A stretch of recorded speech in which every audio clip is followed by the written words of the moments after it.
थोडं स्वप्न मोठं ठेवा. एका पेट्रोल पंपावरती काम करणारं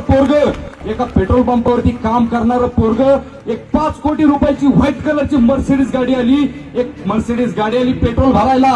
त्या पोराचं स्वप्न मोठं होतं, स्वप्न बघत होतं, मिटलेल्या डोळ्यांनी स्वप्न बघत नव्हतं, ते उघड्या डोळ्यांनी स्वप्न बघत होतं. गाडी पेट्रोल भरायला आली, पेट्रोल भरता भरता पेट्रोलची टाकी फुल झाली. हे पोरग त्या गाडीकडे बघत राहिलं. मालकाने बघितला, मालक आला, मालकाने फार दिशीत ठेवून दिली त्या पोराच्या कानाखाली आणि कामावर हुसकून दिलं. कामावरून जाता जाता त्या पोराला सांगितलं, मालक जेव्हा कधी येईल तेव्हा ह्याच गाडीमध्ये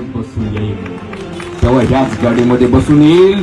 आणि 40 वर्षांनंतर ती एक पोरग एका 5 कोटी रुपयाच्या गाडीमध्ये बसून आलं आणि मालकाला म्हणालं, मालक ओळखलं का, मी तोच आहे ज्याला तुम्ही कानामागं देऊन तुम्ही मला हुसकून दिलेलं.